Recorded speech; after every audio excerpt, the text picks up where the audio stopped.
The house on Mayflower Street looked exactly as it had 5 years ago, when Lydia was still alive. I hadn't changed the curtains she'd chosen so carefully, or the arrangement of the furniture, or even her collection of porcelain figurines, though I'd never understood that fascination. The only thing that had changed was the dust. Lydia would never let that happen. Today is September 28th. In 4 days, I will turn 67. I look in the mirror and don't recognize the man who stares back at me. Gray hair thinning at the top of his head, deep wrinkles, a stern look. When did I get so old? The electrical circuit theory textbook I once wrote still sits on the top shelf in the living room. 35 years of teaching at Cloverdale Technical College is my pride and accomplishment. I taught students not just a subject, but how to think logically, how to see the world through the lens of cause and effect. Some understood, most did not. In my final years of teaching, I increasingly caught myself thinking that students had gotten stupider. Perhaps it's just that I've become less tolerant of mistakes. The ringing of the phone interrupts my musings. My son's number pops up on the screen. Ezra calls rarely, usually out of necessity. Since Lydia died, our relationship has become increasingly strained. I don't know how to talk to my own child. Lydia has been a buffer between us, a translator from father to son and back again. Ezra, I answer, trying to keep my voice neutral. Dad. Hi, how are you? His voice sounds formal, like he's calling a stranger. I'm fine, getting ready for my birthday. There's a pause on the line. I know he's forgotten, like he forgets every year. Right, your birthday. October 2nd, right? Yes. I feel the irritation building inside. I'll be 67. I remember, he's obviously lying. I was just wondering what to get you. Another lie. That's not why he called. I don't need anything, I answer. I'd rather you just come over.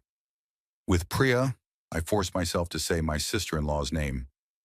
There's a pause again. Are you sure? Priya thought that maybe it would be better for us to just invite you to the restaurant. Of course it was her idea. Neutral territory where we can sit for the allotted 2 hours, say the necessary words and part ways, without feeling guilty about leaving the old man alone. But this year, I'm not going to let her dictate terms. No, I want to celebrate at home. Invited the neighbors, a couple of old co-workers. Nothing fancy, just a sit-down. I hear Ezra sigh. I know that sigh. It means another awkward conversation with Priya, who will come up with a dozen reasons why they shouldn't come. Okay, Dad, I think we'll come. You think so? We'll come, he quickly corrects himself. What time? 6 o'clock. And Ezra, I stammer, not knowing how to say what I want to say. I'd love it if you actually came. Both of you. I can practically hear the objections forming in his head as he figures out what to say to me. We'll come, Dad, I promise. When the conversation ends, I stare at my phone for a minute before putting it down. When did it all go wrong? When did my own son start avoiding me? I remember the first time I met Priya 7 years ago. Ezra brought her into the house, introduced her as his girlfriend, and I tried to be friendly. Lydia was still alive then. She had baked an apple pie. Priya smiled and talked about her job at the travel agency, but I noticed her looking around our house with an appraising eye, like she was estimating its value. I shouldn't have been surprised when they announced their engagement 6 months later. Ezra had always been impulsive. He made decisions with his heart, not his head. I tried to hint that they should get to know each other better, but Lydia pulled me back. It's their life, Orlando, she said. The wedding was lavish, beyond the young people's means. I knew they'd covered most of the expenses with a loan. It's unwise to start a family life with debt. But Priya had insisted on a restaurant in a historic mansion, an expensive photographer, and exotic flowers. Lydia told me I was too strict, that a wedding day was once in a lifetime, that I should be happy for my son. I tried. And then Lydia got sick. Pancreatic cancer, terminal. The doctors gave her 3 months. She lasted 5. I remember every day of that period with piercing clarity. The IVs, the smell of the hospital, her gaunt hands, the way she tried to smile even when the pain was unbearable. Ezra came to the hospital every day after work. Priya less often. She always had a reason. A client meeting, a migraine, something else. The last week of Lydia's life, she didn't show up once. Priya sent a bouquet with a card that said something like, "Get well soon." Lydia was by then unable to read. After the funeral, Priya organized a wake. She fussed, commanded, ordered, as if trying to impress. I heard her saying to someone on the phone, "Yes, I'm sorry, of course." But she was already 65. We all die someday. Lydia was 62 and planned to live to 90 like her mother. In the years that followed, my relationship with my son became increasingly formal. Priya always found a reason why Ezra couldn't visit me. Either he had a project at work, or they were going on vacation, or a cold. When I tried to invite them over for dinner, she politely declined, suggesting we meet at a cafe instead. Gradually, our meetings dwindled to a few times a year. My birthday, Father's Day, Christmas. Each time I saw Ezra, he looked more and more tired. He worked as a civil engineer for a large company, designing bridges and interchanges.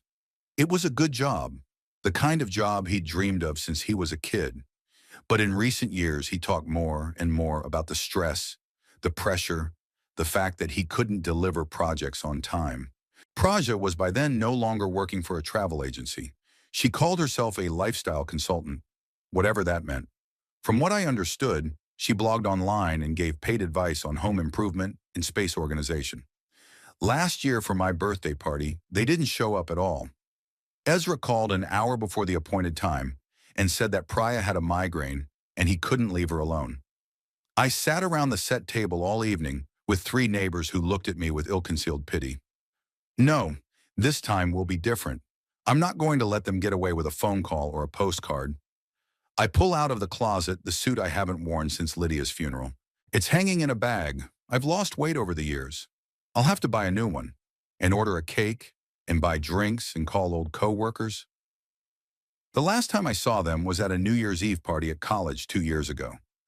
Lawrence was fired for some scandal with a student. Hamish retired. Bart still teaches, though he's in his 70s. I wonder if they'll show up, or will they find excuses too? I make a guest list. The Tennyson's neighbors, Lawrence and Rebecca Chang, Hamish Fowler, Bartholomew Knox, maybe a couple more people, and of course, Ezra and Priya. 9 to 10 people, no more. Enough to fill the living room, but not so many as to turn the evening into a raucous party. I hate noise. 2 days later, Saturday, I head to the mall. I hate those places. Too many people, too loud music, too pushy salespeople. But I need a new suit, and I don't trust online shopping. Lydia always said that at my age, you should try on clothes before you buy. In the store, a young girl with blue hair tries to sell me something modern. I insist on a classic navy blue suit.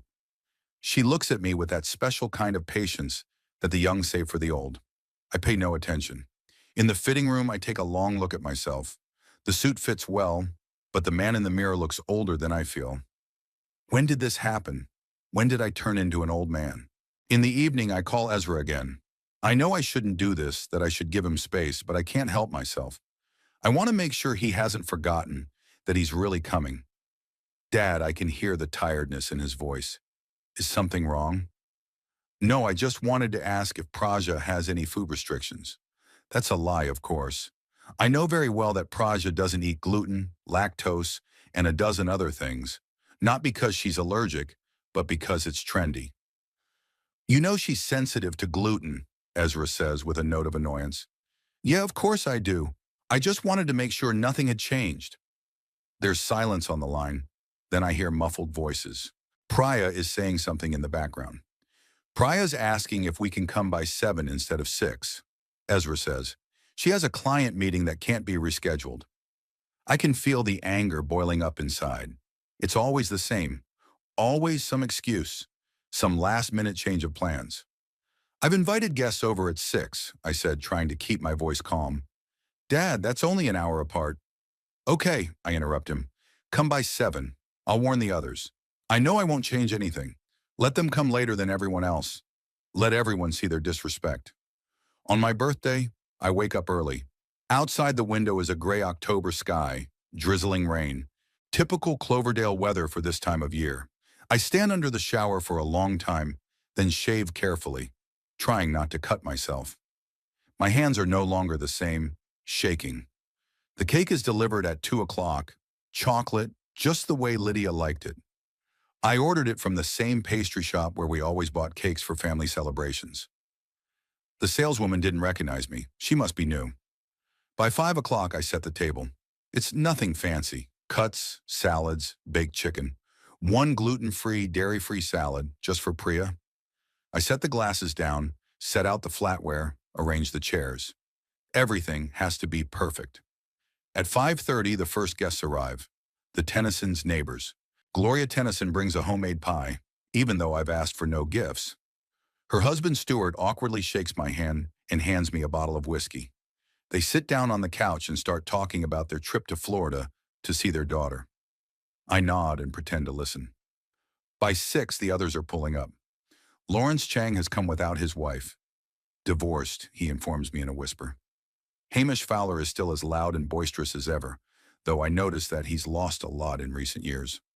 Bartholomew Knox is 20 minutes late and apologizes at length. Dolores from across the street shows up, though I'm not sure I invited her. At 7 o'clock, Ezra and Priya show up. She smiles her fake smile, kisses me on the cheek, leaving a trace of lipstick, and hands me some kind of box wrapped in shiny paper. Ezra wraps his arms around me, and I feel his shoulders tense. "Happy birthday, Dad," he says, and I can hear the genuine warmth in his voice. For a moment, I feel like things could work out, that we could be a real family. But then I see the way Priya looks around the living room, the way she crinkles her nose at the humble treat, and I realize that nothing has changed. She still thinks I'm not good enough, not successful enough, not worthy enough to be her husband's father. And as the guests are seated at the table, I realize that this birthday could be a turning point. I don't know if it's for better or worse, but something will definitely change. It was 5 in the morning on the clock when I woke up. Years of teaching had accustomed me to getting up early, and even 5 years of retirement hadn't changed that habit. There was that special quiet in the house that only happens before dawn.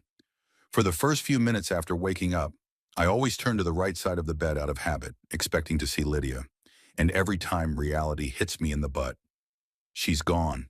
Today is October 2nd, my birthday, 67 years old. Not an anniversary, not a round date, but for some reason today is the day I feel some special significance. Maybe it's because for the first time in 3 years, Ezra and Priya have agreed to come to my house instead of that faceless restaurant they always choose. I go down to the kitchen, put the kettle on, and pull out the box of tea that Lydia always bought at the specialty store across town.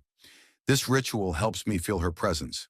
Sitting at the kitchen table with a cup of tea, I revisit the memory of the first time I met Priya. Lydia and I had then just returned from a trip to Scotland, my homeland, where I hadn't traveled in almost 40 years. Ezra called and asked if he could bring a girl over for dinner. His voice sounded different, tense and excited at the same time. "Of course you can," Lydia said, smiling. She was always glad when Ezra showed interest in a serious relationship. Our son was too selective, too focused on his career. He dated only 3 girls in his 30s, and all the relationships ended quickly and without drama. I remember Priya walking into our house, tall with straight dark hair gathered in a flawless bun, wearing an immaculate dress. She brought a bottle of wine, which Lydia later remarked was worth over $100. Priya spoke little, but when she did, she weighed every word. She studied Ezra with a look I couldn't quite decipher, something between admiration and appraisal, as if she were checking to see if he met some internal standard. "How did you two meet?" Lydia asked, putting mashed potatoes on Priya's plate. "At a conference on sustainable architecture," Ezra replied. "Praja was there as a representative of a travel agency. They were organizing trips to eco-friendly hotels." "That's so interesting." Lydia always knew how to keep the conversation going. "How long have you been in the travel business?" Priya smiled. A perfect smile, like from an advertising poster. "Almost 3 years. Before that, I worked in marketing, but I decided to change direction. Traveling has always been my passion." I noticed how she said passion instead of interest or hobby. There was something exaggerated, theatrical about it. Perhaps I'm being picky, but the words seemed fake to me. Dinner went smoothly. Priya talked about her small-town childhood, how she'd moved to Cloverdale after college, and her plans to open her own agency. Lydia listened with genuine interest, asking questions, laughing in all the right places. Ezra sat there looking like he'd won the lottery. I could see he was in love. After dinner, as Ezra was helping Lydia with the dishes and Priya went out to freshen up, I noticed her stop at the family photos on the wall. Her gaze lingered on the picture of Ezra receiving his master's degree. Then she shifted her gaze to a picture of our house, the modest but cozy one-story structure that Lydia and I had bought 30 years ago. I saw something flicker in her eyes: disappointment, disdain. In the car on the way home, Lydia said, "She's ambitious." I nodded. "Too ambitious for our Ezra." Lydia shook her head. "He needs someone to push him forward. He's too content with what he has." I disagreed, but I remained silent. Lydia was always a better judge of character. 2 weeks later, Ezra called to say he and Priya were moving in together. Too soon, I thought. But again, I kept my mouth shut. 3 months later, they announced their engagement. The wedding was set for the spring.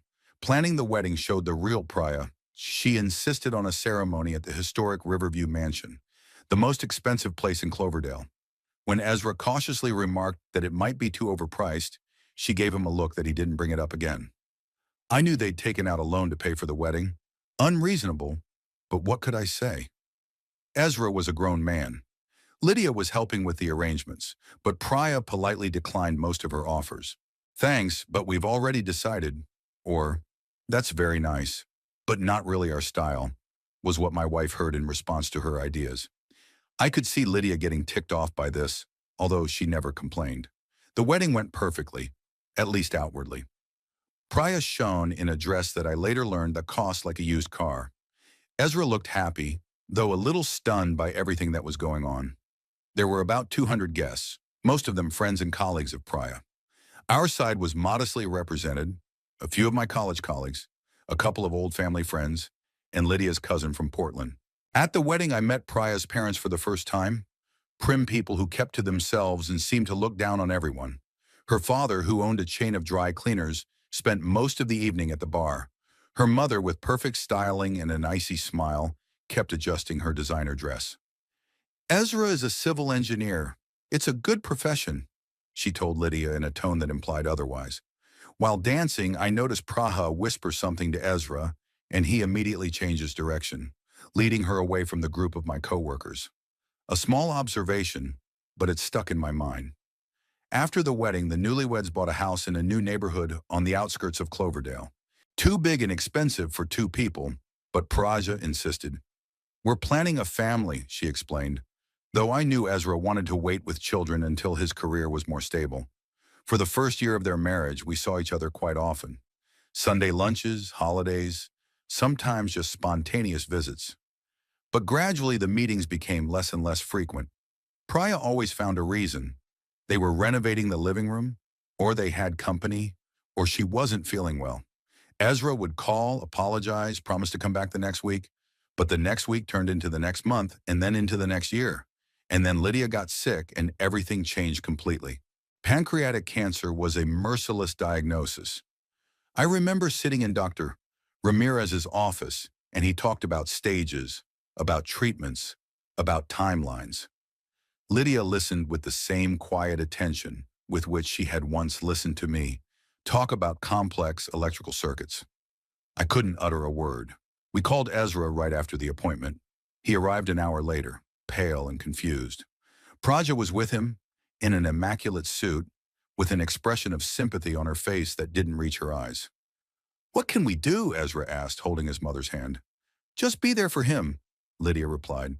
And he was there for her, coming to the hospital every day after work, sitting with her, reading to her, holding her hand when she had chemotherapy. Priya came less often, at first 2 or 3 times a week, then once a week, then even less often. "She has important clients," Ezra explained. In the last week of Lydia's life, Priya didn't show up at all.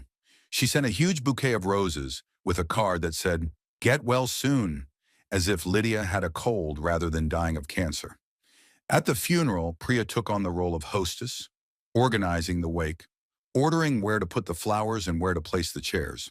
I heard her say to someone on the phone, "Yes, of course it's sad, but she was already 65. We all die someday." Lydia was 62.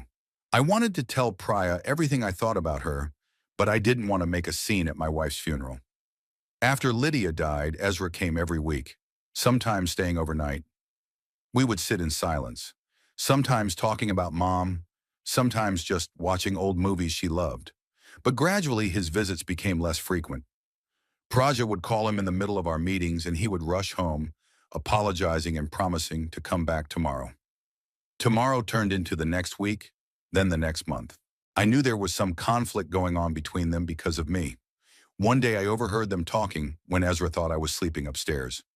"You can't spend every weekend here." Priya's voice was quiet but determined. "We have our own life, Ezra. Your father has to learn to cope on his own."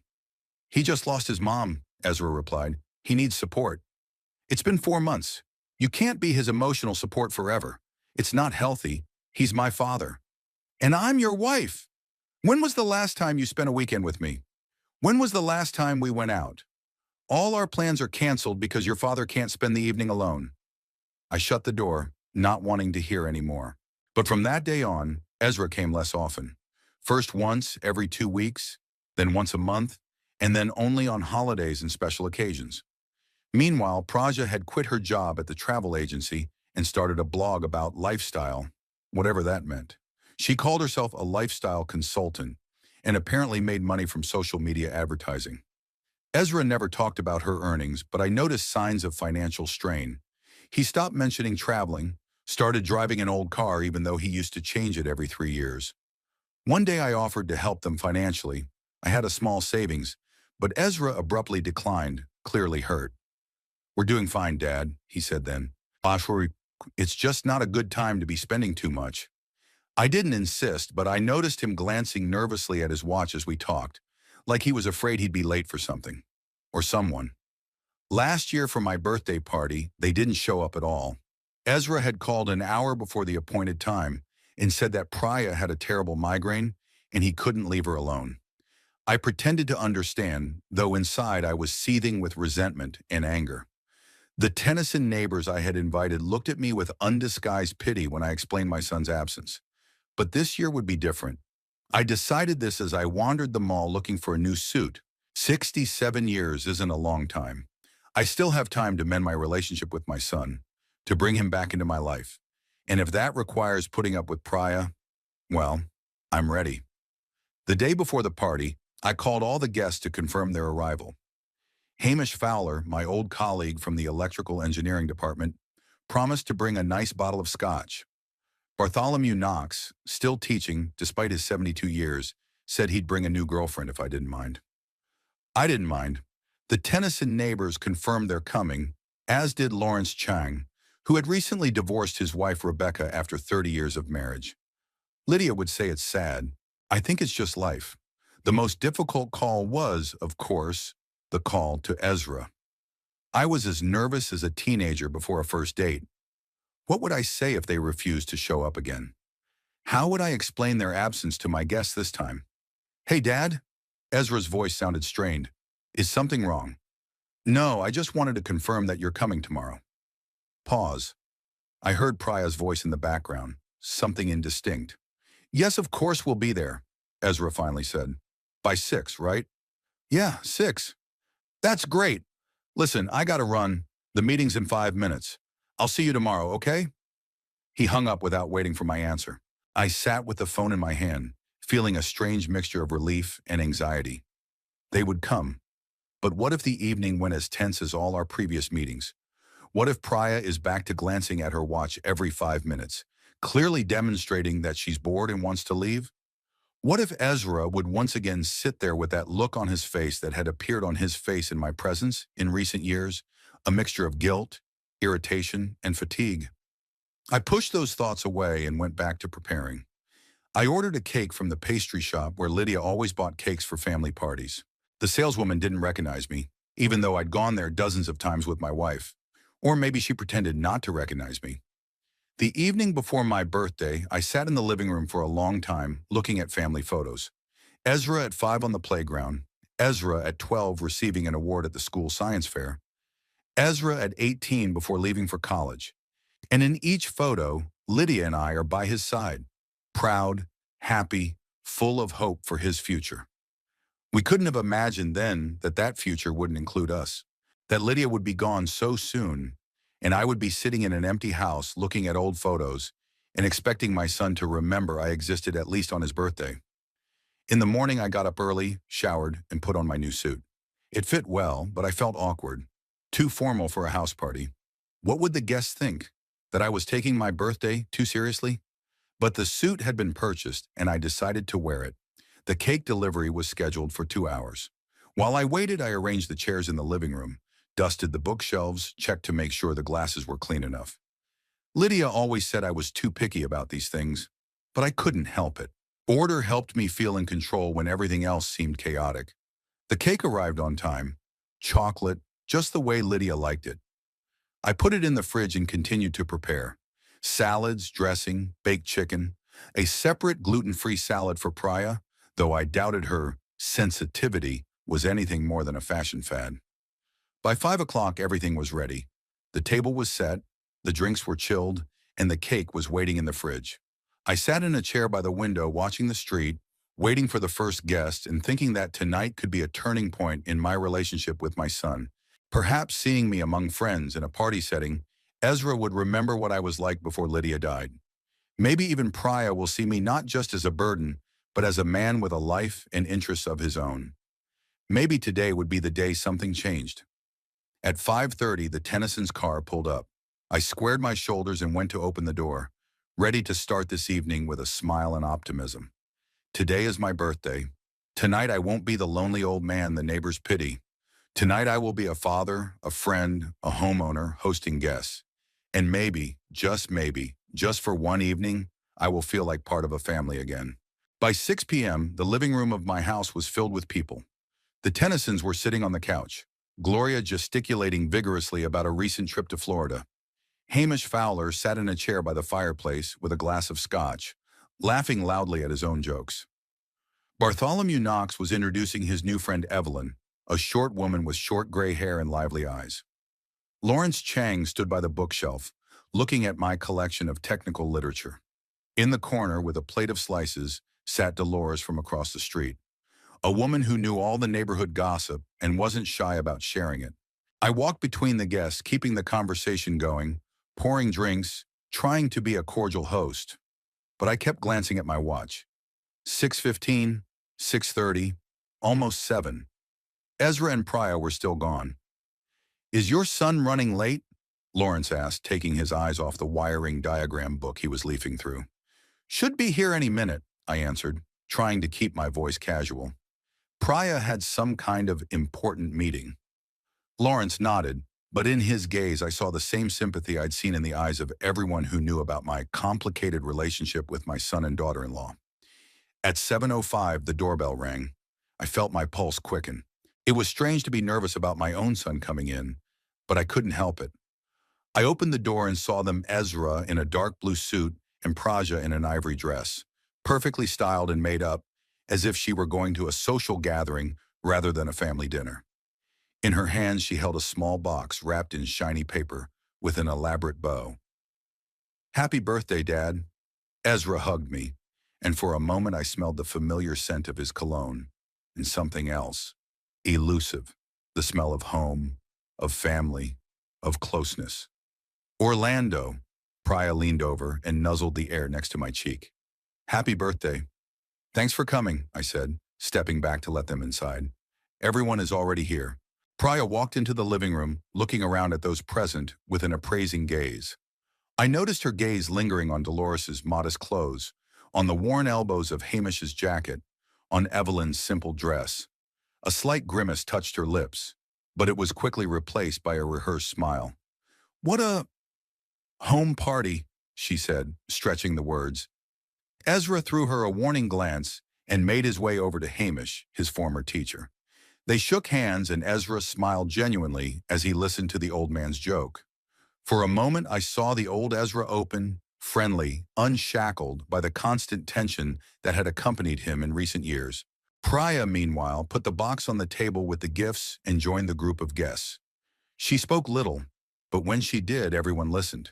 She had that rare quality of attracting attention without raising her voice, of making people shut up with a single glance. I've recently started a new project, she explained to Gloria Tennyson. It's a consultancy to set up a space for creative flow. You know, a lot of people don't realize how their environment affects their productivity. I noticed Hamish roll his eyes, but Priya didn't see it. She continued to talk about her blog, the growing number of subscribers, the invitations to podcasts. So how much do you get paid for this? Counseling? Lawrence asked with a hint of skepticism. Priya smiled without showing her teeth. Enough not to worry about the bills. It was a lie. I knew it, and Ezra knew it. I knew from the scraps of our conversations that their family's financial situation was strained. Ezra was working overtime. They'd postponed vacation plans. They'd given up their second car. But Priya continued to pretend that everything was fine, that her consulting was generating a substantial income, not a hobby that barely paid for the cost of professional photography for her blog. I invited everyone to the table. Ezra sat next to me, Priya across from me. I noticed her inspecting the serving, lingering her gaze on the simple plates Lydia and I had bought years ago. She barely touched her food, only picking at her gluten-free salad with her fork. The conversation at the table flowed casually, jumping from topic to topic. Politics, the weather, the latest city news. Tennyson told a joke, and everyone laughed. Even Priya smiled politely. I caught Ezra's gaze. He seemed relaxed, almost happy. Perhaps this evening would indeed be the beginning of something new in our relationship. By the way, Orlando, Hamish said, raising his glass, remember that conference in Chicago when you trashed Professor Jorgensen's paper? I smiled, remembering that incident. He was trying to promote a theory that contradicted the basic laws of electrodynamics. You destroyed him with one question. Hamish turned to the other guests. You should have seen the face of this pompous idiot when Orlando pointed out an elementary error in his calculations. Dad was always ruthless about stupidity, Ezra said, and I could hear a hint of pride in his voice. Priya raised an eyebrow. Some people consider such behavior rude, she said. The modern world values empathy and support, not criticism. Science values truth, I objected. False theories must be exposed, or they lead to misconceptions. Sir, of course you think so. Priya took a sip of wine. Everything is black or white to you? Right or wrong? No halftones. I felt Ezra tense beside me. Why don't we not talk about work? He suggested it. Today was a holiday. Priya shrugged and went back to her salad. There was an awkward silence at the table for a few minutes, which Gloria broke by talking about the new park they were planning to open in downtown Cloverdale. After dinner, we moved back into the living room. Hamish opened a second bottle of scotch. Bartholomew turned on some soft music. The atmosphere was slowly relaxing, returning to the comfortable level it had been before Ezra and Priya arrived. It's time for presents, Gloria announced, clapping her hands.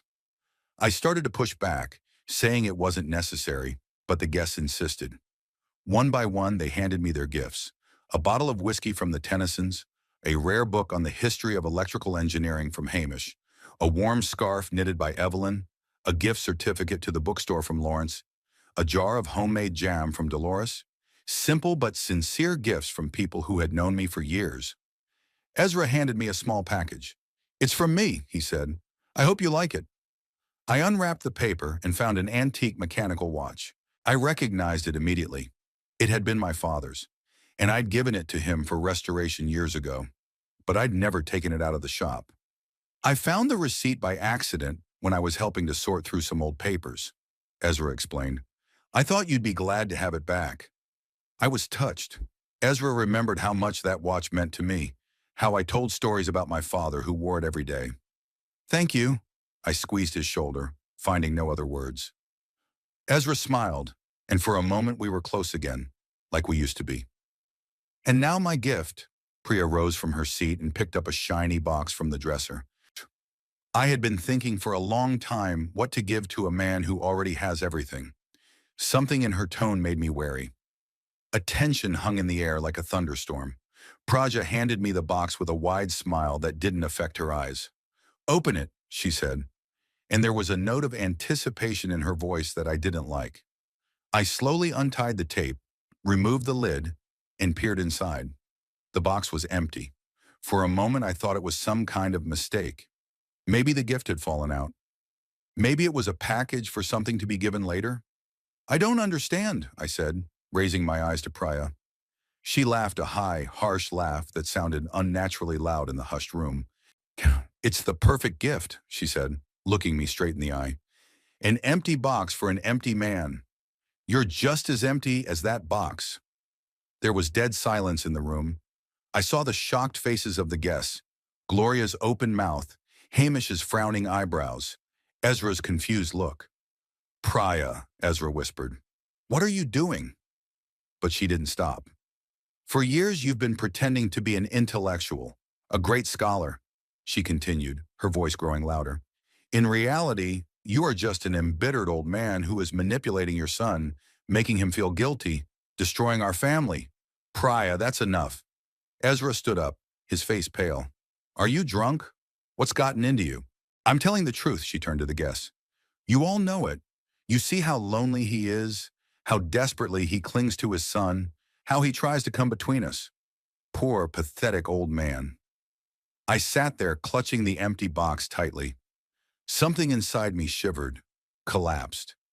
I had guessed all these years that Praja despised me, but I never thought she was capable of such public cruelty. I think we should go. Hamish stood up, his face red with anger. Orlando, thank you for the evening. One by one, the guests began to leave, mumbling apologies and avoiding looking me in the eye. Priya stood in the middle of the room with a triumphant smile, watching my party crumble. What's wrong with you? Ezra hissed, grabbing her arm. Do you realize what you just did? Told the truth. She released his hand. Something you've been afraid to say for years. It's not the truth. Ezra turned to me. Dad, she didn't mean it. She just... Let's go outside for a minute, I interrupted him, standing up. My voice sounded calm, even though I was seething inside. I need to talk to you. Alone. I stepped out onto the porch and Ezra followed me, closing the door. The evening air smelled like rain. Dad, I swear, I didn't know she was planning something like this, Ezra began, his voice shaking. I don't know what's gotten into her. She's been acting weird the last few weeks, but this...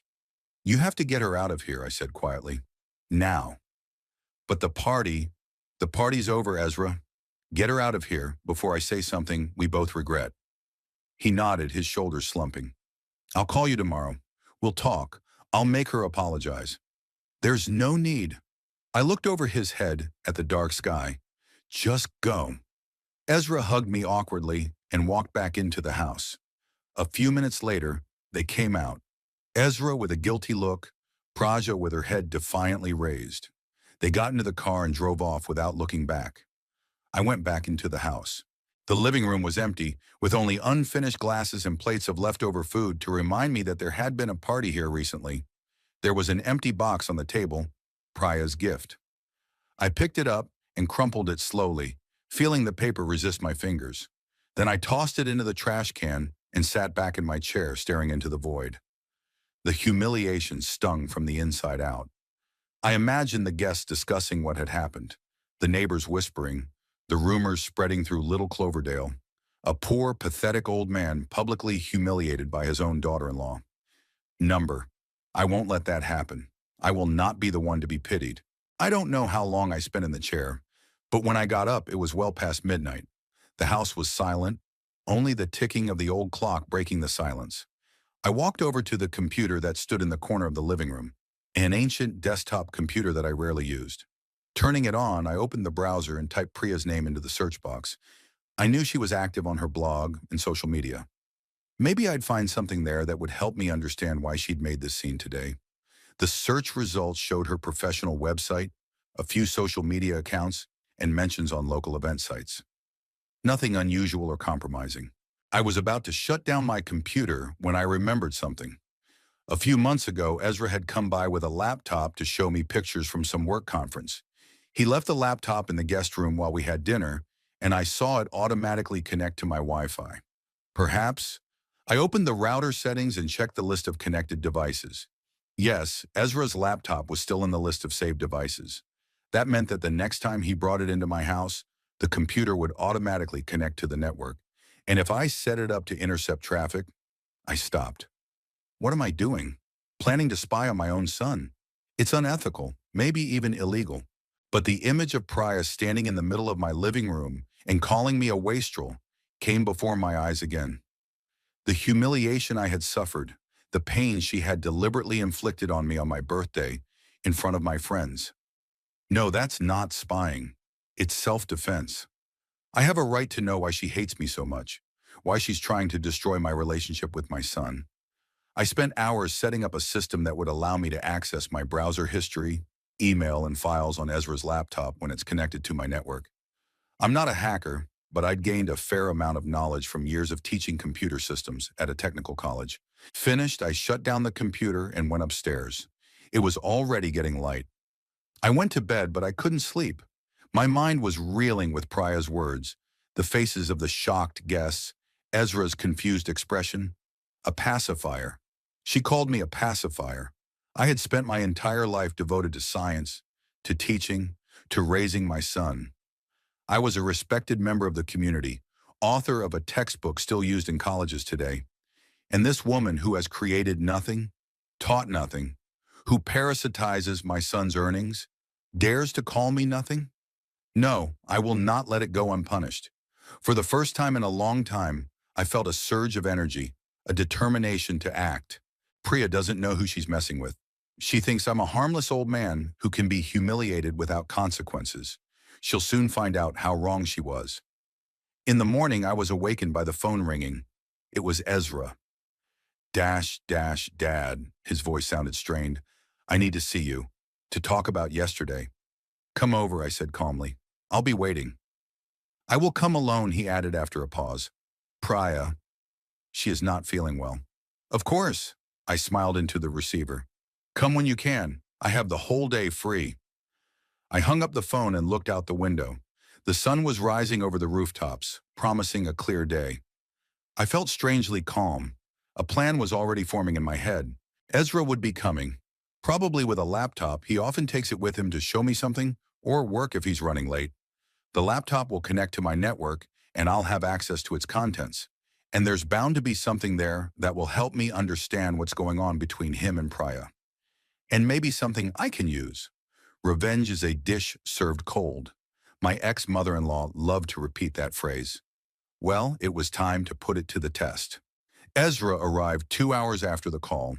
His face was pale and there were shadows under his eyes. It was obvious he hadn't slept. I opened the door before he could ring the bell. He was standing on the porch, shuffling from foot to foot, laptop under his arm, just as I'd expected. Dad, he started, not coming inside. I don't even know where to begin.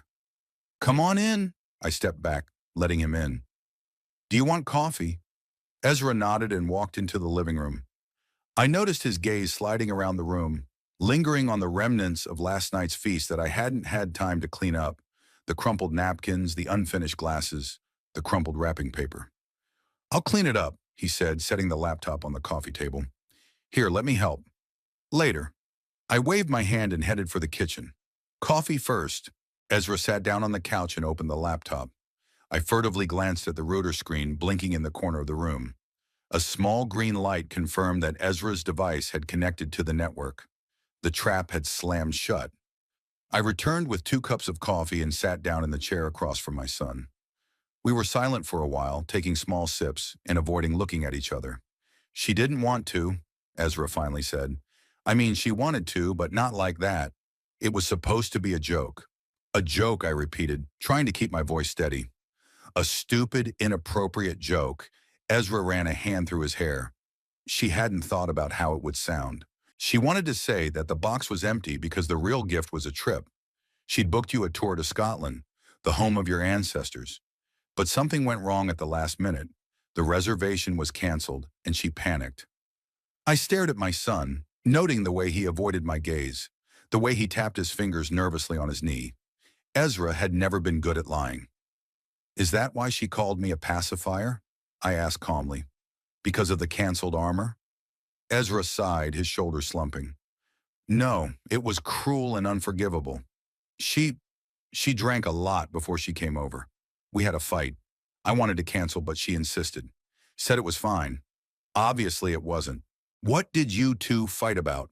Ezra paused, taking another sip of coffee, clearly buying time. About money, about work, about how much time I spend at home. The usual stuff. Ordinary things. That's what he called it.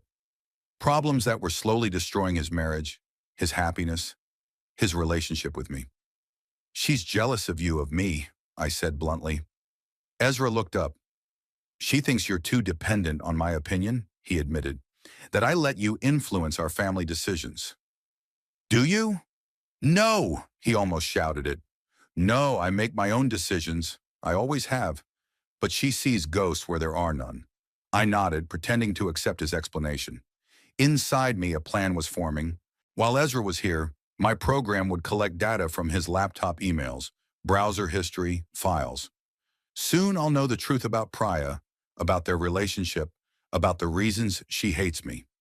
She wants to apologize, Ezra said, looking at his hands. In person. To come here and apologize. There's no need, I shook my head. I understand. She was drunk, upset. It happens. Really? Ezra looked at me in surprise. He was expecting anger, resentment, recrimination, not this calm acceptance. Of course, I smiled. We all make mistakes. Tell her I don't hold a grudge. Ezra looked like a heavy weight had been lifted off his shoulders. He finished his coffee and set the cup on the table. Thanks, Dad. I don't know what's gotten into her. She's not usually like this. But I knew she was. She just used to be smart enough to hide her true nature. We talked for another hour or so, about Ezra's job, about city news, about future plans. He avoided mentioning Priya, and I didn't insist. When he was about to leave, I offered to take the rest of the cake. I can't eat that much, I said. And it's your favorite, chocolate. Ezra hesitated. He knew Priya didn't eat sweets, especially those with gluten, but he nodded and took the box of cake I held out to him. Dad, he said, standing in the doorway, I really appreciate you being so calm about this. A lot of people wouldn't have been able to. I love you, son, I replied simply, and I want you to be happy. After he left, I immediately sat down at the computer. The program had successfully collected the data. Now I had to analyze it. I started with email. Ezra had several accounts work, personal, and one for subscriptions and newsletters. I methodically went through each one, filtering the messages by Priya's name. Most of it was mundane correspondence: who would buy milk, what time to meet, don't forget to pick up the dry cleaning. Nothing unusual or suspicious. Then I went to the browser history. Ezra visited mostly work sites, news portals, and occasionally watched sports broadcasts. There were also a number of search terms that caught my eye. Signs of financial problems in marriage, how to talk to your spouse about debt, credit history repair. I started digging deeper, looking at my saved passwords in my browser. Most were secure, but a few appeared to be accessible, including the password to their joint bank account. I logged into the bank's website using Ezra's username, which I found in his email, and the saved password. A picture of their financial situation opened up in front of me, and it was not a pretty one. There were only a few $100s in the joint account. The credit card was nearly maxed out. Less than 1,000 out of 20,000 was available. The transaction history showed regular large cash withdrawals and transfers to an account labeled P Personal. I went back to my email and started looking for mentions of this personal account. In one of the emails from the bank, I found its number and the name of the owner, Priya Blackwell. It was her separate account, which Ezra probably knew about but didn't have access to. What else was she hiding? I continued my search and found that Ezra occasionally checked Priya's social media accounts using her credentials. Jealous? Doesn't trust her? Either way, it was to my advantage. I opened Priya's profile on one of the social media accounts using her saved credentials. At first glance, everything looked innocent. Pictures of their home, interior design tips, stories about her space improvement consultations. But when I turned to the private messages, I discovered something interesting. Priya was in active correspondence with a man named Vince Patterson. From the context, they knew each other before she met Ezra. The correspondence was full of innuendo, reminiscences of old times, and discussions of encounters that were best kept secret. I copied some of the more explicit messages, especially those where Praja complained about her boring life with Ezra, his obsession with work, and dependence on her father's opinion. In some messages, she explicitly wrote that she missed Vince, their crazy nights, and the freedom they had. But that's not all. In one of the emails, Priya mentioned a problem she needed to solve, a $25,000 credit card that Ezra didn't know about. "He'll kill me if he finds out," she wrote. "I've already made up a cover story about the counseling income, but it won't last long." Vince offered to help with the money in exchange for a meeting, and Priya didn't refuse, though she wrote that, "We need to be careful." I continued my search and discovered more evidence of Priya's financial dishonesty. She had opened several credit cards in her own name that Ezra didn't seem to know about. She spent thousands of dollars on clothes, beauty treatments, and trips, which she explained as business expenses for her blog. In one of her last messages to Vince, sent just a week ago, she wrote, "I can't live like this anymore. He's such a bore, just like his dad. I deserve better than this. Give me some time to sort out the finances and we can be together." I leaned back in my chair, trying to comprehend everything I had learned. Praja wasn't just cheating on Ezra. She was planning to leave him after pulling out as much money as she could beforehand. She was leading a double life, dating an ex-lover, hiding debts, despising the lifestyle she led with my son. And her hatred for me? Now I understood. I was the obstacle, the person who could expose her, see her true nature.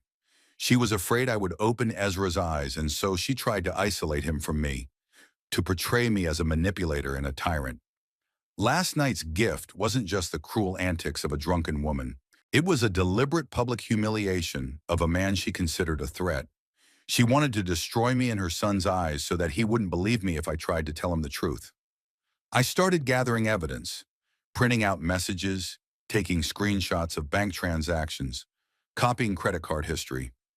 Anything that could show Ezra who the woman he married really was. But as I sat staring at the growing stack of papers, I was overcome with doubt. Yes, Priya deserved to be exposed. Yes, Ezra needed to know the truth. But at what cost? I remembered my son's face when he defended her this morning. I remembered his relief when I told him I held no grudges. He loved her despite the problems in their marriage. If I showed him this evidence, it would break his heart. He would be humiliated, devastated, maybe even ruined financially. And who he'll think I am? A man who poked around his personal life, spied on him, invaded his privacy.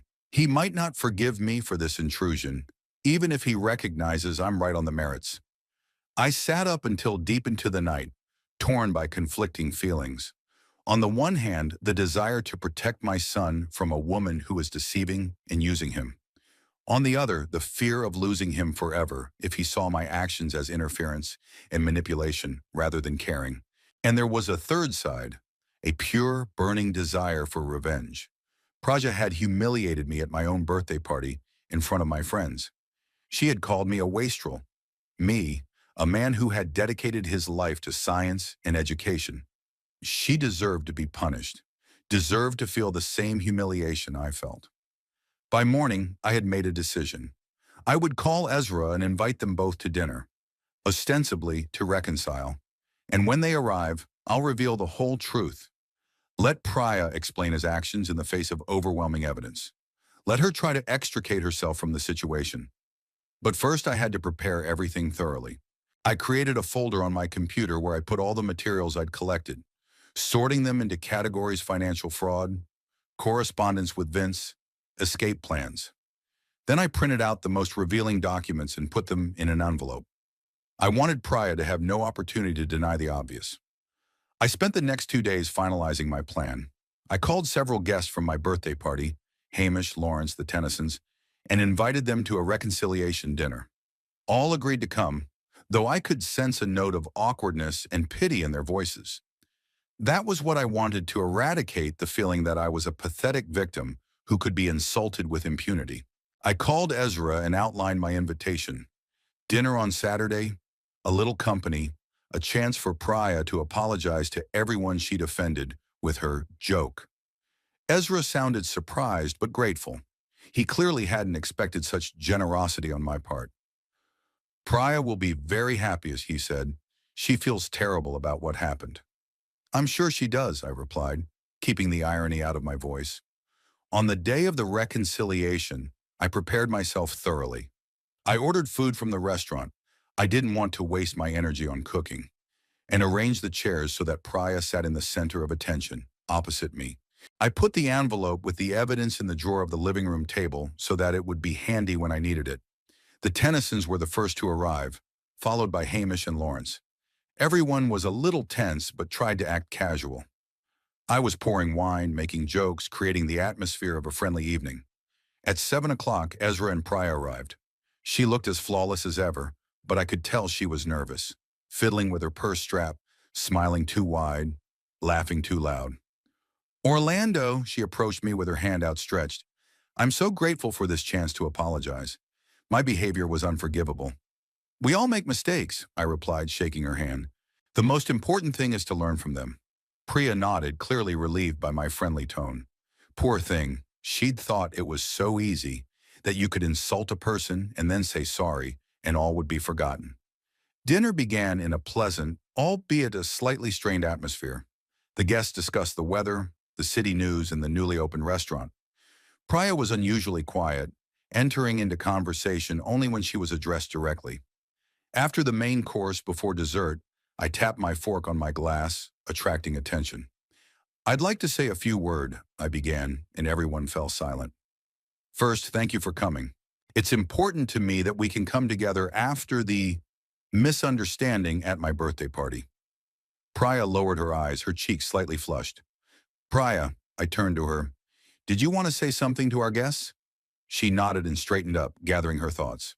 I want to apologize to everyone for my behavior at Orlando's birthday party, she began. It was unforgivably rude and completely unrepresentative of my true feelings for him. I was upset about personal issues and drank more than I should have. That's not an excuse, just an explanation. I deeply regret ruining the holiday and hurting someone who means so much to my husband. She sounded sincere, or at least she gave that impression. If I hadn't known the truth, perhaps I would have believed her. But now I could see the falsity in every word she said, every gesture. Thank you for your apology, I said, nodding. I accept it, and I suggest a fresh start. The guests hummed in approval. Ezra looked at me gratefully. Priya allowed herself a slight smile of relief. I got up from the table and walked over to the drawer where the envelope of evidence lay. My hand froze on the handle of the drawer. It was the moment of truth, the point of no return. If I pulled out that envelope, Ezra's life would change forever. His marriage would likely be ruined. His trust in me could be shattered. But if I don't say anything, Priya will continue to cheat on him, rack up debts, date Vince behind his back. She'll leave when she's ready, leaving Ezra with a broken heart and an empty bank account. I turned around and looked at my son. He was smiling with his hand on Praj's shoulder. He believed that things had gotten better, that his family was okay again. Will I be able to take that illusion away from him? Did I have the right to ruin his life, even if it was with the best of intentions? But then I remembered Priya's words echoing in my head. You're just as empty. I remembered the humiliation I had experienced, the shock on my friends' faces, the pain of betrayal. No, I won't let her get away with it. I will not let her continue to use my son, sucking the money and life force out of him while she prepares to run off with her lover. I opened the drawer and pulled out an envelope. The decision had been made. There was no turning back. The living room filled with awkward silence as I returned to the table with the envelope in hand. The guests looked at each other, unsure of what was going on. Ezra was tensely watching my every move, his hand still resting on Priya's shoulder. She was smiling, but there was wariness in her eyes. What is it, Daddy? Ezra asked, nodding at the envelope. Another gift, I answered, surprised at the calmness in my voice. Or rather, a return gift for Priya. Priya laughed nervously. That's so sweet of you, Orlando, but completely unnecessary. My apology was sincere, and I don't expect anything in return. But I insist, I handed her the envelope. Open it. Something in my tone made her wary. She took the envelope with her fingertips, as if it might burn her. Open it now, please, I added as she tried to put it next to the plate. I want to see your reaction. Ezra frowned. Dad, what's going on? It's okay, I kept my eyes on Priam. I just want to make sure my gift is appreciated. Unlike the empty box, this envelope actually has contents. Priya turned pale, but kept her composure. She carefully opened the envelope and looked inside. Her hand trembled when she saw the first page, a printout of her correspondence with Vince. "What is this?" she whispered, pulling out several sheets and looking through them quickly. "It's the truth," I answered. "About you, about your secrets, about your plans, everything you've been so careful to keep from my son." Priya raised her head sharply, her eyes widening with horror. "You had no right," she hissed. "This is an invasion of privacy. It's illegal." "Maybe," I shrugged, "but the truth has a way of coming out sooner or later. I was just speeding up the process." Ezra reached for the papers. "What is it, Priya?" "Let me see." "No!" She tried to return the sheets to the envelope, but several pages fell on the table. Ezra grabbed one of them. The room froze. The guests sat motionless, frozen in awkward poses, not knowing whether they should leave or stay. I saw Tennyson cast a questioning glance at his wife, but she shook her head faintly. They weren't going anywhere while such a drama was unfolding. Ezra slowly read the document in his hands. It was a printout of bank transactions, transfers of large sums of money from their joint account to Praja's personal account that she had made over the past 2 years. "What is this, Praja?" His voice was quiet but firm. "Why did you transfer all that money?" "It's not what you think," she replied quickly. "I was saving for our future, for the house we always wanted." "Without me knowing?" Ezra picked up another sheet of paper from the table. "And these credit cards that I know nothing about are for our future too?" Priya threw a hate-filled look at me. "Your father twists everything," she said, turning to Ezra. "He has always hated me, always tried to turn you against me, and now he's stolen our identities to make me look bad. Is that a perversion too?" Ezra held up a printout of her correspondence with Vince. His face contorted as he read the intimate details of their relationship, the meeting plans, Priya's complaints about her boring life with him. Priya turned even paler. She opened her mouth but couldn't utter a word. "Who is Vince?" Ezra asked, his voice shaking. "And why are you writing to him that you can't live like this anymore and deserve better?" "It's just a friend," Priya finally found the words. "An old friend. We chat, nothing more. Sometimes I complain to him when I'm upset. Everyone does that." "Miss our crazy nights?" Ezra read aloud. "When I can finally feel your hands on my body again?" "Is this friendly talk?" Lawrence coughed and stood up.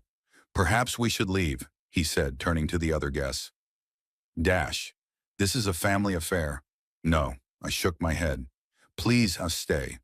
Praja has not been shy to humiliate me in front of all of you.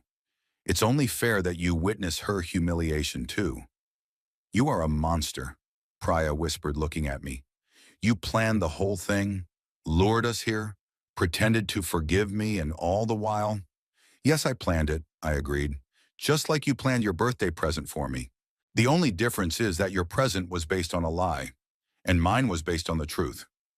Ezra continued to look through the papers, his face changing with each page he read. Shock, hurt, anger alternating with each other. Priya watched him silently, tears rolling down her cheeks, smearing her perfect makeup. $25,000, Ezra said, looking at one of the documents. A $25,000 credit card that I knew nothing about. "Where did that money go, Priya?" "To our house, to our bills, to our lives." She tried to take his hand, but he yanked it away. "Ezra, honey, you've been working so hard. I didn't want to bother you with financial problems." "How about on your trips to Vince's?" Ezra asked, his voice cold. "It says here that you met him at the Regency Hotel 3 weeks ago. You told me you were going to an interior design conference." "It was a conference," Priya exclaimed. "Vince happened to be at the same hotel. We just had coffee, nothing more." Ezra silently handed her another sheet of paper. On it was a printout of the hotel bill, a single room, paid for with Priya's credit card, and labeled late checkout. The bill also included a bottle of champagne and spa services for two. Priya covered her face with her hands and burst into tears. Her shoulders were shaking, and her makeup had finally smeared. turning her face into a cartoonish mask. "I can explain everything," she sobbed. "It's not what it looks like. Your father set this whole thing up. He hates me, wants to destroy our family." Ezra stood up slowly. His face was pale but calm. "I think we need to talk at home," he said quietly, in private. "No, Ezra, listen to me now." Priya grabbed his hand. "Don't trust him. He's always wanted to keep us apart. He's jealous of our happiness." Ezra released his hand and turned towards me. His gaze was heavy. "How did you get all this information?" I knew this question would be asked, and I was ready for it. "When you came to me with your laptop after my birthday, I installed a program that collected data from your computer. All of it was in your browser, in your email, in your browsing history. I just put them together." "You were spying on me?" Ezra sounded distrustful. "Your own son?" "I was spying on Priya," I clarified. "Using your computer, yes. I knew she was hiding something, and I wanted to protect you." "Protect me?" Ezra grinned bitterly. "Or avenge your humiliation?" I held his gaze. "Both. I won't lie to you. Yes, I was humiliated, and I wanted revenge. But I also cared for you. That woman cheated on you, used you, planned to dump you, leaving you with debts. You deserve to know the truth." Ezra shook his head. "You could have told me in private, not put on this spectacle in front of everyone." "How did she make a spectacle of herself at my birthday party?" I asked. "An eye for an eye, Ezra. She deserved the public humiliation. What about me? Did I deserve it too?" The question caught me off guard. I hadn't thought about how Priya's public exposure would affect Ezra, how he would feel when everyone found out that his wife had cheated on him, lied to him, manipulated him. "I didn't mean to hurt you," I said quietly. "I only wanted to—" "Revenge," Ezra finished for me, "and he used me as a tool to do it. Priya, seeing the crack in our relationship, immediately took advantage of it." "See?" she said, wiping away her tears. "He wasn't thinking about you, only himself, like he always did." Ezra turned to her, his gaze turning cold. "Don't try to manipulate me, Priya. I've read enough to know who you really are. But the way my father revealed the truth—" He shook his head. "That too speaks volumes." The guests, who until then had been sitting in awkward silence, began to rise quietly. The Tennysons were the first to move toward the exit, followed by Hamish and Lawrence. No one said a word. What was there to say? They just nodded goodbye to me and walked away quickly, avoiding looking at Priya and Ezra. When the door closed behind the last guest, it was just the three of us in the room. Me, my son, and his wife. The silence was pressing on our ears. "Pack up," Ezra finally said to Priya. "We're leaving." "Where to?" she asked, her voice quiet and uncertain. "Home. We have a lot to talk about." Priya obediently stood up and went to the coat rack to get her coat. Ezra turned to me. "I don't know what to tell you, Dad. I'm grateful for the truth, but I hate the way you revealed it." "I understand," I replied, "and I don't apologize. I did what I thought was right." "You always do," Ezra grinned bitterly. "You always think you know what's best for everyone." He walked over to the desk and gathered the papers back into the envelope. "I'll take these," he said. "I'll need to study everything more carefully." I nodded. Ezra headed towards the door where Priya was waiting, but stopped and turned around. "Why didn't you tell me as soon as you found out? Why did you have to make this spectacle?" "Because she must have felt what I felt," I answered honestly. "Being humiliated in front of people whose opinion matters to you." Ezra shook his head. "An eye for an eye makes the whole world blind, Dad. I thought you were above that." With those words, he walked out, Priya following him without raising her eyes. The door slammed shut, and I was alone in the room where a life-changing drama had played out a moment ago. I sat down at the table, surrounded by dinner leftovers, unfinished glasses, crumpled napkins. Revenge had been accomplished, but somehow I didn't feel the satisfaction I'd expected. Instead, there was an emptiness inside the same emptiness that Priya had accused me of. I remembered the look on Ezra's face as he read the documents. Pain, shock, betrayal. These emotions were imprinted in my mind. I had hurt my own son, albeit unintentionally. For what? For revenge against a woman who wasn't worth the sacrifice? But I also remembered his words about Priya, his determination to figure things out. Perhaps I had saved him from future ruin and more betrayal after all. Perhaps in the long run, he would be grateful to me for the truth, even if he was angry now at the way it had been revealed. I began clearing the table, mechanically stacking the plates, pouring the rest of the wine into the sink.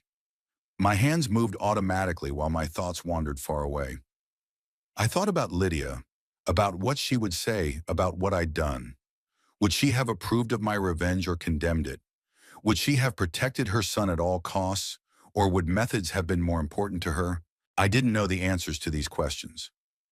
Lydia had always been the moral compass in our family, the one who kept me from going to extremes, softened my sharp edges. Without her, it was as if I'd lost my bearings. Finished with the cleaning, I went up to the bedroom and sat on the bed. The house was quiet, only the ticking of the old clock breaking the silence. The same clock that Ezra had restored for me, it now seemed like a mockery of our broken relationship. I didn't know if Ezra would call tomorrow, whether he would ever forgive me, whether he would stay with Priya or leave her. All of those questions hung in the air, and I couldn't answer them. But one thing I knew for sure, I didn't regret my action. Revenge had been taken. The truth had been revealed. Whatever happened next, I was prepared to accept the consequences. I went to bed without undressing and closed my eyes. Sleep didn't come, but I wasn't expecting it. This night was for reflection, for realizing what had happened and what was yet to come. At 3 in the morning, the phone rang. I knew who it was before I even looked at the screen. Ezra. Yeah, I answered without saying hello. She confessed everything. Ezra's voice sounded tired, devastated. Everything you showed me was true, and more. She'd been seeing him all along. Planned to leave as soon as she saved enough money. I remained silent, not knowing what to say. Words of comfort seemed inappropriate, and I told you so seemed cruel. I asked her to leave, Ezra continued. She's packing now. I'll change the locks tomorrow. You can come to my place if you want, I offered. There's always room in the guest room. There was a long pause. I could almost see Ezra wrestling with himself, weighing his options, thinking about his pride and his needs. Maybe, he said finally, I need time to think things through. Not just Priya, but your methods. I understand, I replied. The door is always open. Another pause. Thank you for the truth, Dad, but I'm still mad at you for the way you revealed it. Fair enough, I agreed. I can live with your anger if you can live with my imperfections. Ezra laughed quietly, a bitter, tired laugh. It sounded like a bargain. Good night, Dad. Good night, son. I hung up the phone and lay back down again, staring at the ceiling. Ezra knew the truth. Priya got what she deserved. I had avenged my humiliation. Everything had turned out exactly as I'd planned. So why didn't I feel completely satisfied? Why was there still a feeling somewhere deep inside that the price was too high? Perhaps because revenge never brings the relief we expect from it. Perhaps because in humiliating Praja, I had not regained the dignity she had tried to rob me of. Or perhaps because by using such methods, I had become like her in some ways. But it was too late for regrets. What was done was done. Now all that was left was to move forward, to try to rebuild my relationship with my son, to find new meaning in a life that had suddenly taken an unexpected turn. I closed my eyes, and this time sleep came quickly. The heavy, dreamless sleep of a man who had exhausted all his emotions in one evening. My last thought before I fell into darkness was a strange certainty. No matter what happened next, I would not be the miserable old man that Priya had so despised. I would be the one who took fate into my own hands and was not afraid of the consequences. And if the price for that is my son's anger and loneliness, well, I'm willing to pay it. In the morning, I was awakened by the doorbell. Ezra stood on the doorstep with a small bag in his hands. His face was tired, but determined. I won't be long, he said, walking into the house. Not until I find an apartment. I nodded and closed the door behind him. A new chapter in our relationship was just beginning, and I didn't know where it would take us. But one thing was certain. There was no turning back. 3 months later, the Mayflower Street house hadn't changed much externally. The same curtains Lydia had once chosen, the same furniture, the same porcelain figurines on the shelves. But the atmosphere was different, tense, filled with unspoken words and restrained emotions. It was a cold January morning. I sat at the kitchen table, leafing through the newspaper and listening to the sounds from the guest room where Ezra had temporarily taken up residence.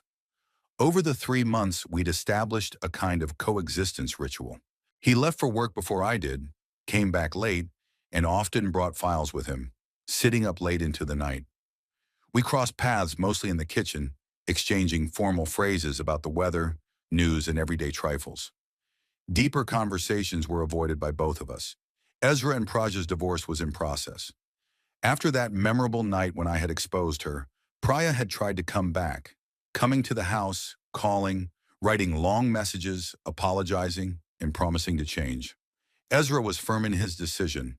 I never asked him about the details of their last conversation, but I knew from the scraps of phone calls that sometimes came from his room that Priya wasn't giving up easily. I heard Ezra come out of the bathroom and head into the kitchen. He was already dressed for work, a dark blue suit, a white shirt, a pinstripe tie. He had lost weight over the months, and there were permanent shadows under his eyes, but he held himself upright with the dignity that had always admired him. "Good morning, Usam," I said, without lifting my eyes from the paper. "Morning," he said, heading for the coffee maker. "Have you had breakfast yet?" "Yes, thank you." Ezra poured himself a cup of coffee and sat down across from me. We were silent for a while. I waited for him to speak. I could tell from his tense posture that he wanted to say something. "I found an apartment," he finally said, "in a new complex on Riverside." I slowly folded the paper and looked at my son. This was the moment I'd been waiting for and dreading at the same time. On the one hand, it was obvious that our living together was a temporary arrangement, that Ezra, at 37, couldn't and shouldn't live with his father. On the other hand, I was used to his presence in the house, to the sound of his footsteps, to knowing that he was there, even if we hardly spoke. "Nice neighborhood," I said neutrally. "When are you moving?" "This weekend. Already signed the lease." I nodded, trying to hide the mixed feelings I was experiencing. It was the right thing to do. It was inevitable, but that didn't make it any easier. Need help moving in?" I asked. Ezra shook his head. "There's no need. I don't have much stuff, and the furniture is already included in the rent." There was silence again. I looked at my son and saw Lydia's features in him. The same brown eyes, the same chin line, the same way he frowned when he was deep in thought. "You're mad at me," I said. It wasn't a question.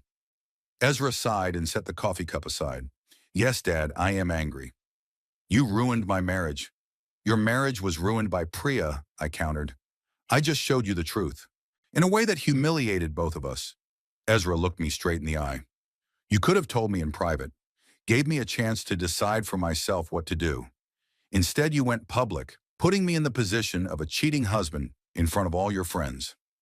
I wanted to object, to say that Praja deserved to be publicly humiliated after what she did to me, but I held back. We had discussed this argument dozens of times over the past months, and it always ended the same way: mutual irritation and more alienation. "I did what I thought was right," I said instead, "and I don't regret it." "I know," Ezra grinned bitterly. "You never regret your decisions, even when they hurt others. It wasn't fair, and he knew it. I'd always tried to protect him, to keep him from making mistakes, to help him become the best version of himself.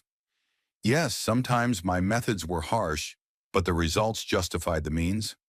At least that's what I thought." "Priya used you," I said quietly. "She lied, cheated, planned to leave, leaving you with debts. I saved you from more pain in the future." "Maybe," Ezra agreed, "but you didn't do it for me. You did it for your revenge. Don't pretend that your motive was concern for my well-being." I couldn't deny that revenge was an important part of my motives. The humiliation I experienced on my birthday demanded a response. But couldn't there be two motives at the same time? Couldn't I desire revenge on Praja and at the same time protect my son? "My motives were more complicated than you think," I said. "But you're right about one thing. I don't regret what I did, even if it cost me your trust." Ezra finished his coffee and stood up from the table. He looked tired, older than his years. The divorce had been hard on him, despite all of Priya's betrayals. "I have to go to work," he said. I have an important project presentation today. Good luck, I said, and he nodded, heading for the door. At the threshold, he stopped and turned around. You know what's most ironic, Dad? Priya always claimed that you were manipulating me, controlling my life. I defended you, said she was exaggerating, and then you proved her right. You really think you know best what's good for me, and you're willing to make decisions for me? With those words, he walked away, leaving me alone with the unpleasant thought that maybe Priya really was right about me in some ways. The day passed in the usual routine. I went to the store, worked in the garden despite the cold, read a new book on quantum physics, the usual chores of an ordinary pensioner. But my thoughts kept coming back to my morning conversation with Ezra, to his imminent departure, to being alone in this house again. Ezra came home late that evening.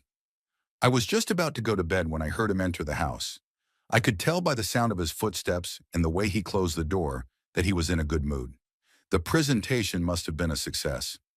I went down to the kitchen and found Ezra at the table with a bottle of whiskey and 2 glasses. Celebrating? I asked, stopping in the doorway.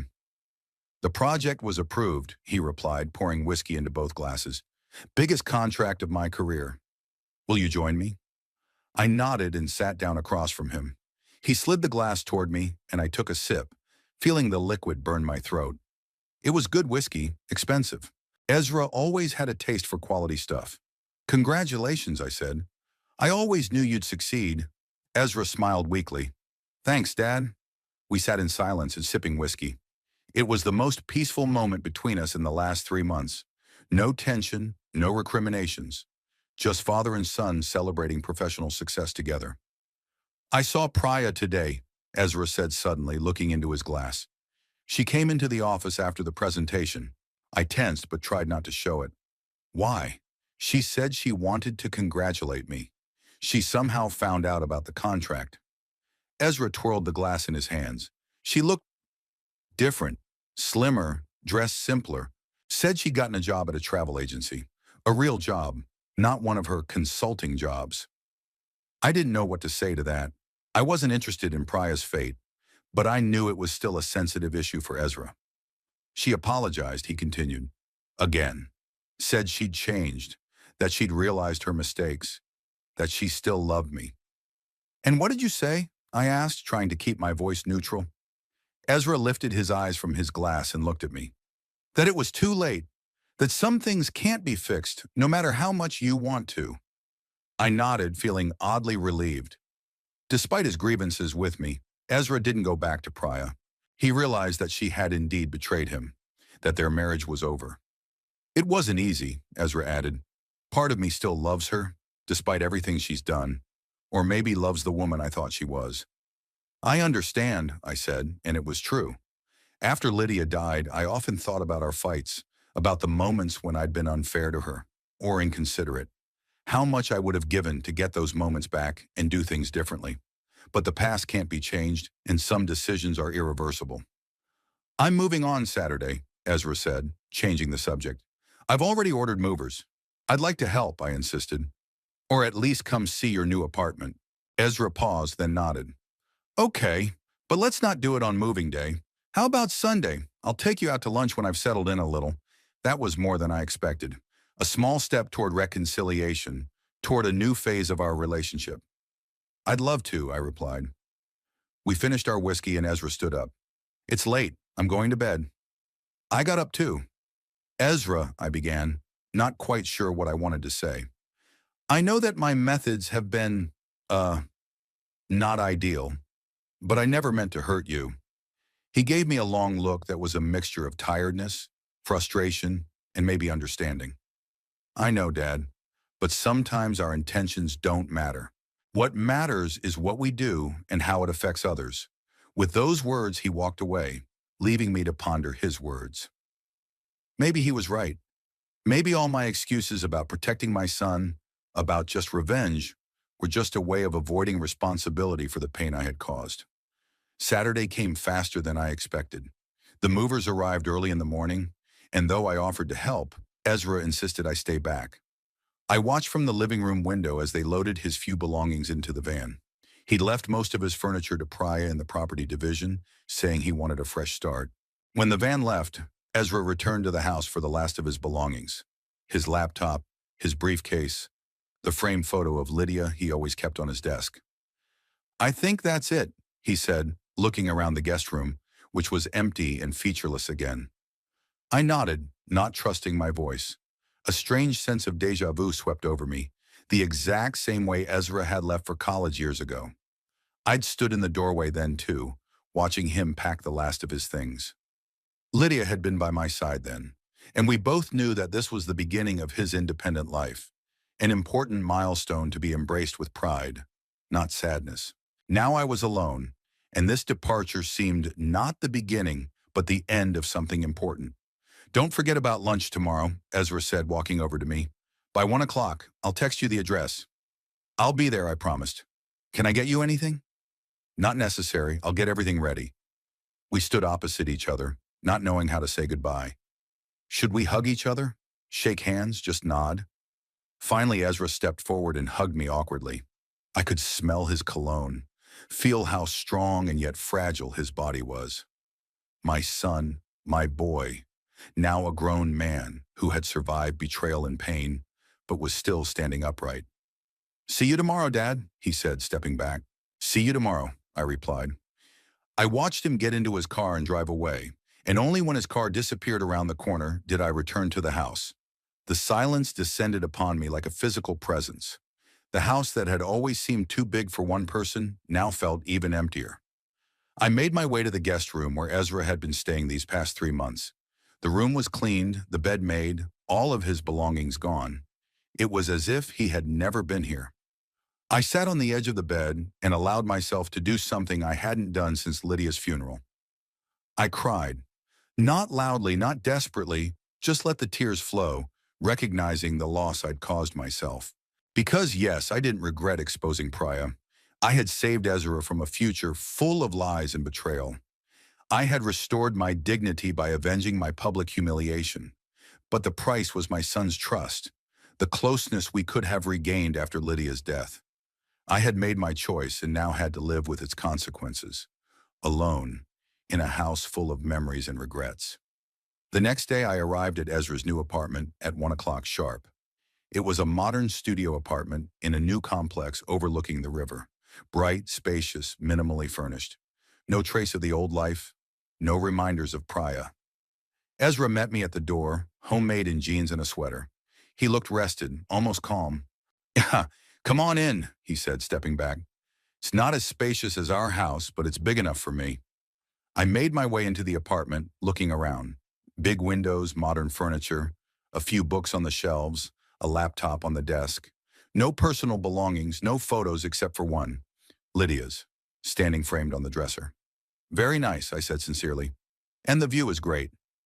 Ezra nodded, clearly pleased with my reaction. "I'm making dinner," he said. "Nothing fancy, just steaks and salad. I hope you're hungry." "Hungry," I confirmed, following him into the kitchen, which was separated from the living room by a bar. We dined in a relatively comfortable silence, occasionally exchanging remarks about the food, the view, the weather.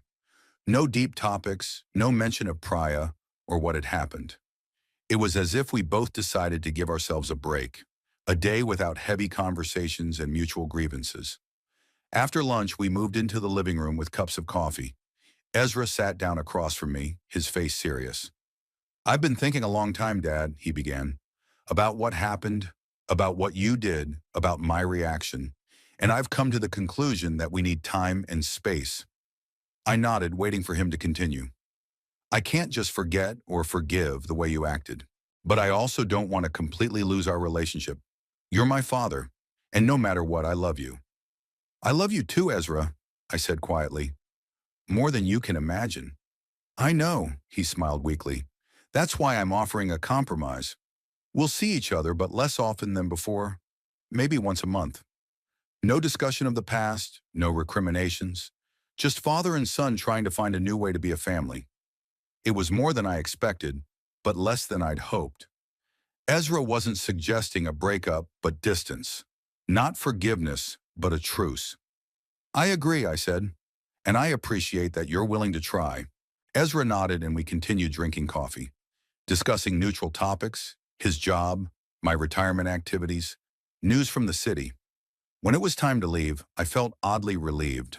Not because I wanted to leave, but because for the first time in 3 months, we parted not in tension, but with the feeling that something had begun to heal. On the drive home, I reflected on what had happened in those months, on the price I had paid for my revenge. I had lost intimacy with my son, perhaps forever. But I had also helped him see the truth about the woman who had cheated him.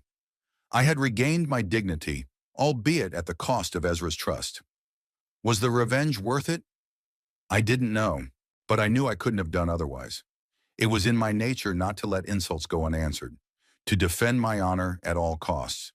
When I returned to the empty house, I didn't feel the despair that had gripped me yesterday. Instead, there was a quiet acceptance of the new reality. Ezra is alive, healthy, building a new life. He hadn't completely cut me out of this life, and that was important. I sat in the chair by the window where this story began, the same chair I sat in while waiting for guests for my 67th birthday.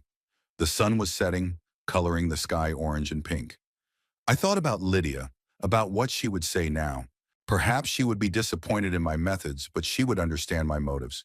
She always understood me better than I understood myself. I didn't regret my revenge, but I did regret the pain I had caused my son. I could not change the past, but I could try to build a new future, with more wisdom, with more patience, with more understanding that some victories are not worth their price. The house was quiet, but there was no longer despair in that silence. There was sadness, yes, but also acceptance. I had made my choice, paid my price, and now I had to move on. Alone, but with dignity. With a son who kept his distance, but didn't disappear from my life completely. In the end, maybe that was a fair outcome. Not perfect, not happy, but fair. And fairness was always what I was after.